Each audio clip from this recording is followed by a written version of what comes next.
नमस्कार। दिन भर की बड़ी खबरों में आपका स्वागत है। मैं हूं दामिनी। इस बुलेटिन में आज बात होगी अन्नदाता आंदोलन की, बिहार में मंत्रिमंडल विस्तार की, बताएंगे बीजेपी में गए टीएमसी नेता क्यों चाहते हैं घर वापसी, जानेंगे पीएम क्यों हुए राज्यसभा में भावुक, और बुलेटिन के आखिर में बात चेक भुगतान के बदलते नियमों की। लेकिन तमाम बड़ी खबरों से पहले एक नजर सुर्खियों पर। ओटीटी प्लेटफॉर्म्स के लिए सरकार ने तैयार किए दिशा निर्देश, राज्यसभा में सूचना प्रसारण मंत्री प्रकाश जावड़ेकर ने दी जानकारी। कहा, ओटीटी प्लेटफॉर्म्स को लेकर सरकार को मिल रही थी शिकायतें। जय जवान जय किसान अभियान से कांग्रेस को यूपी में संजीवनी देंगी प्रियंका गांधी। सहारनपुर में कांग्रेस करेगी किसानों की पंचायत, प्रियंका गांधी सहित राज्य के बड़े कांग्रेस नेता होंगे शामिल। जेडीएस के एमएलसी बसवराज होराती बने कर्नाटक विधान परिषद में उपसभापति। कांग्रेस ने उपसभापति के लिए अपनी ओर से नहीं किया नाम का प्रस्ताव, निर्विरोध हुआ होराती का चुनाव। भारत को चेन्नई टेस्ट में मिली हार, इंग्लैंड ने पहला टेस्ट 227 रनों से जीता। अंतिम दिन 192 रनों पर आउट हुई टीम इंडिया। विराट कोहली ने बनाए सबसे ज्यादा 72 रन। शेयर बाजार की तेजी पर लगा ब्रेक, सेंसेक्स 20 अंकों की गिरावट के साथ 51,329 अंक पर हुआ बंद। निफ्टी 7 अंकों की गिरावट के साथ 15,109 अंक पर हुआ बंद। सुर्खियों के बाद बात आज की बड़ी खबर की। कृषि कानून को लेकर किसानों का आंदोलन तेज होता जा रहा है। पीएम बातचीत से समस्या का हल करने की बात कर रहे हैं।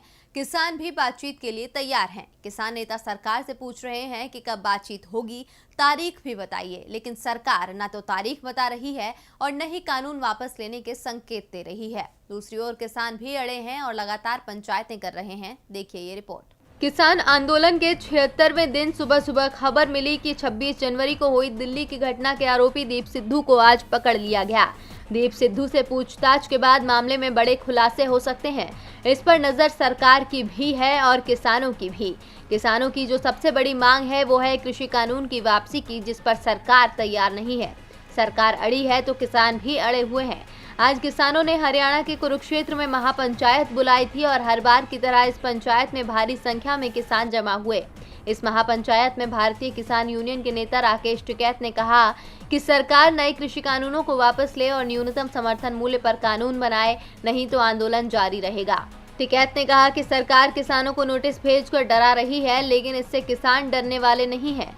हमने सरकार के बोए कांटों पर फूल उगा दिए हैं। कल राज्यसभा में पीएम ने आंदोलन कर रहे लोगों को आंदोलन जीवी कहा था, जिसका जवाब देते हुए टिकैत ने कहा कि हम आंदोलन करते हैं, जुमलेबाजी नहीं करते।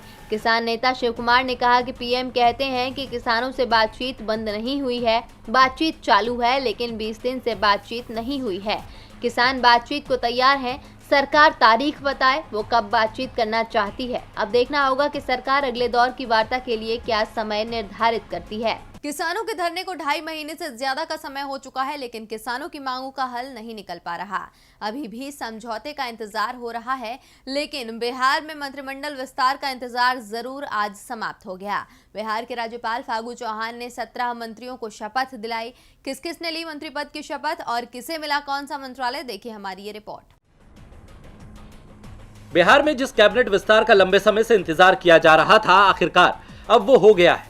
जिन नेताओं को मंत्री पद से नवाजा गया वो बेहद खुश हैं। शाहनवाज हुसैन, श्रवण कुमार, मदन सहनी, प्रमोद कुमार, संजय झा, लेसी सिंह, सम्राट चौधरी, नीरज सिंह, सुभाष सिंह, नितिन नवीन समेत 17 नेता मंत्री बनने के बाद गदगद नजर आए। इनमें से बीजेपी के कोटे के 9 और जेडीयू से 8 मंत्री बने। नए मंत्रियों के विभागों का बंटवारा भी कर दिया गया है। बीजेपी के कोटे से बने मंत्री शाहनवाज हुसैन उद्योग मंत्री बनाए गए। इसके अलावा सुभाष सिंह सहकारिता, नितिन नवीन पथ निर्माण, नारायण प्रसाद पर्यटन, नीरज सिंह बबलू पर्यावरण वन और जलवायु परिवर्तन विभाग, प्रमोद कुमार गन्ना उद्योग, सम्राट चौधरी पंचायती राज विभाग, आलोक रंजन झा कला संस्कृति एवं युवा विभाग, जनकराम खान एवं भूतत्व विभाग मिला है।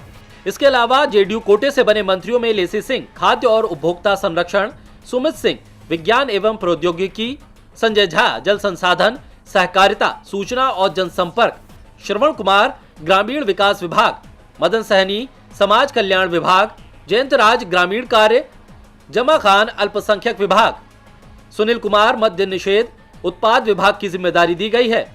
लेकिन कैबिनेट विस्तार के बाद जिन नेताओं के अरमान बिखरे हैं वो अब बगावत का बिगुल बजा रहे हैं। खासकर बीजेपी में बगावत का जबरदस्त शोर सुनाई दे रहा है। बीजेपी के विधायक गणेंद्र सिंह उर्फ ज्ञानू ने अपनी ही पार्टी के खिलाफ मोर्चा खोल दिया है। गणेंद्र सिंह ने अपनी पार्टी के नेताओं पर संगीन आरोप लगाए हैं। उन्होंने कहा है कि बीजेपी को कुछ नेताओं ने अपने पॉकेट की पार्टी बना दिया है। उन्होंने कहा है कि इस मंत्रिमंडल में न तो क्षेत्रीय और न ही सामाजिक समीकरण का ध्यान रखा गया। बाढ़ से बीजेपी के विधायक ने कहा कि पार्टी में भारी तादाद में लॉबिंग हो रही है। बिहार में डिप्टी सीएम की कुर्सी ऐसे नेता को दी गई जिसे कुछ पता ही नहीं। अब बीजेपी विधायक के इस बयान से साफ है कि मंत्रिमंडल विस्तार से बीजेपी में तकरार छिड़ गई है। अगर ये मनमुटाव यूं ही जारी रहा तो पार्टी के लिए मुश्किल खड़ी हो सकती है। बिहार में मंत्रिमंडल विस्तार के साथ ही बीजेपी में बगावत दिखने लगी है। पार्टी विधायक ही सवाल उठा रहे हैं, जिससे बीजेपी की मुश्किलें बढ़ रही हैं। मुश्किलें बीजेपी की पश्चिम बंगाल में भी बढ़ रही हैं। यहां टीएमसी से बीजेपी में आए कई नेता अब बीजेपी छोड़ने की तैयारी कर रहे हैं। हाल ही में बीजेपी में शामिल हुए एक विधायक जल्दी ही घर वापसी की तैयारी में है। तो बीजेपी से किस विधायक ने टीएमसी में वापसी का किया है फैसला, देखिए ये रिपोर्ट। पश्चिम बंगाल विधानसभा चुनावों से पहले दल बदल का खेल तेज हो गया है। बीजेपी के पश्चिम बंगाल प्रभारी कैलाश विजयवर्गीय दावा कर रहे हैं कि 3 दर्जन से ज्यादा टीएमसी विधायक बीजेपी में आने को तैयार हैं, लेकिन हम हर किसी को पार्टी में नहीं लेंगे। पूरी छानबीन करेंगे, उसके बाद टीएमसी विधायकों को बीजेपी में शामिल किया जाएगा। दावा टीएमसी की ओर से भी हो रहा है। टीएमसी विधायक और ममता सरकार में मंत्री ज्योतिप्रिय मल्लिक ने भी कहा कि विधानसभा चुनाव से पहले राज्य के 6-7 बीजेपी सांसद टीएमसी में शामिल होने के लिए कतार में खड़े हैं। कई विधायक जो टीएमसी छोड़कर बीजेपी में चले गए थे वो भी वापस आने के लिए संपर्क कर रहे हैं और ज्योतिप्रिय मल्लिक का दावा सच साबित होता भी दिख रहा है। टीएमसी छोड़कर बीजेपी में शामिल हुए पूर्व विधायक सुनील सिंह अब टीएमसी में वापस आने की कोशिश में जुटे हैं। सुनील सिंह बर्दवान में सीएम की सभा में टीएमसी में फिर शामिल होंगे। अगर सुनील सिंह टीएमसी में वापस आते हैं तो ये उनकी घर वापसी ही होगी। सोमवार को सुनील सिंह ने ममता बनर्जी से मुलाकात भी की थी। इसके बाद ही उनके घर वापसी की अटकलें जोर पकड़ने लगी थीं। इसी बीच आईपीएस अधिकारी हुमायूं कबीर भी टीएमसी में शामिल हो गए हैं। हुमायूं कबीर 30 अप्रैल को रिटायर होने वाले थे और 31 जनवरी को उन्होंने पद से इस्तीफा दे दिया था। इस्तीफा देते समय कबीर चंदनगर के कमिश्नर थे। बंगाल विधानसभा का कार्यकाल समाप्त होने वाला है, इसीलिए दल बदल भी चल रहा है। कार्यकाल राज्यसभा से गुलाम नबी आजाद सहित 4 सांसदों का भी समाप्त होने वाला है, जिन्हें आज राज्यसभा में विदाई दी गई। इस दौरान पीएम नरेंद्र मोदी ने भी गुलाम नबी आजाद के कार्यकाल की तारीफ की। तो क्या कहा पीएम ने, देखिए हमारी ये रिपोर्ट। राज्यसभा सांसद और कांग्रेस के वरिष्ठ नेता गुलाम नबी आजाद का कार्यकाल जल्द ही खत्म हो रहा है। मंगलवार को राज्यसभा में उनके कार्यकाल को याद करते हुए उन्हें विदाई दी गई। प्रधानमंत्री नरेंद्र मोदी ने आजाद को अपना मित्र बताते हुए कहा कि गुलाम नबी आजाद जब मुख्यमंत्री थे तो मैं भी एक राज्य का मुख्यमंत्री था। हमारी बहुत गहरी निकटता रही है। 2006 में गुजरात के कुछ यात्रियों को निशाना बनाया गया था। 8 लोगों की जान चली गई थी। इस मामले में जिस व्यक्ति का फोन मेरे पास सबसे पहले आया वो गुलाम नबी जी का फोन था। उनके आंसू रुक नहीं रहे थे। गुलाम नबी आजाद ठीक वैसे ही चिंता कर रहे थे जैसे कोई अपने परिवार की करता है। साथ ही कहा कि मुझे चिंता इस बात की है कि गुलाम नबी जी के बाद जो भी इस पद को संभालेगा उसको गुलाम नबी जी से मैच करने में बहुत दिक्कत होगी, क्योंकि गुलाम नबी जी अपने दल की चिंता करते थे लेकिन देश और सदन की भी उतनी ही चिंता करते थे। प्रधानमंत्री इस दौरान कई बार भावुक भी हुए, उनकी आंखों से आंसू भी निकले। एक तरफ प्रधानमंत्री मोदी उनकी बात करते हुए भावुक हो गए तो रामदास अठावले की बात सुनकर राज्यसभा ठहाकों से गूंज गई। चिर परिचित कविता वाले अंदाज में अठावले ने गुलाम नबी आजाद से कहा कि आपको सदन में फिर से वापस आना चाहिए। अगर कांग्रेस ऐसा नहीं करती है तो हम इसके लिए तैयार हैं। आप पाला बदलकर हमारे साथ आ जाएं। सदन में अपने विदाई भाषण में गुलाम नबी आजाद ने कहा कि मैं जहां भी गया हूं मुझे बहुत प्यार मिला, मुझे सौभाग्य मिला कि लोगों ने पसंद किया, मुझे फख्र है, मैं हिंदुस्तानी हूं। गुलाम नबी आजाद ने इंदिरा गांधी से लेकर राजीव गांधी को भी इस दौरान याद किया। गुलाम नबी आजाद की जगह अब कांग्रेस को राज्यसभा में नया नेता चुनना होगा। गुलाम नबी आजाद राज्यसभा में कांग्रेस के नेता होने के साथ ही विपक्ष के भी नेता थे। कांग्रेस आजाद को केरल से राज्यसभा भेज सकती है। केरल में 2 सीटों के लिए अप्रैल में राज्यसभा चुनाव होने हैं।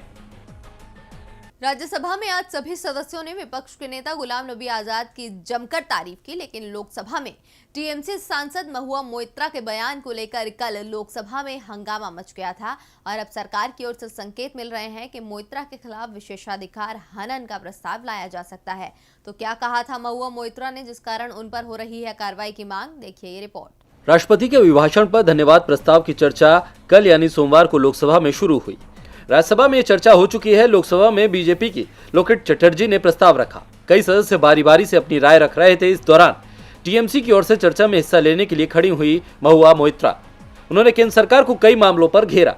टीएमसी सांसद ने कहा कि केंद्र सरकार कायरता को साहस के रूप में परिभाषित करने की कोशिश कर रही है।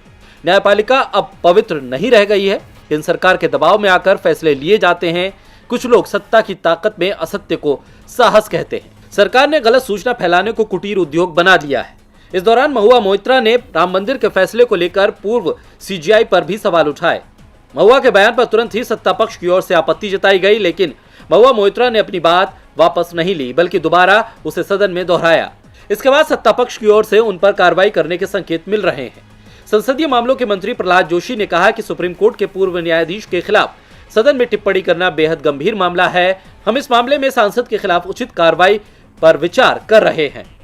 महुआ मोइत्रा मुश्किल में आ सकती हैं। उनके खिलाफ विशेषाधिकार मामला लाने की तैयारी चल रही है। तैयारी नेपाल में भी हो रही है चुनाव की। नेपाल के पीएम केपी शर्मा ओली की सिफारिश पर संसद को भंग कर दिया गया था। इसके बाद ये तय हो गया था कि नेपाल में मध्यावधि चुनाव होंगे और अब इन चुनावों की तारीखें भी तय हो गई हैं। तो कब है नेपाल में संसद के चुनाव, देखिए ये रिपोर्ट।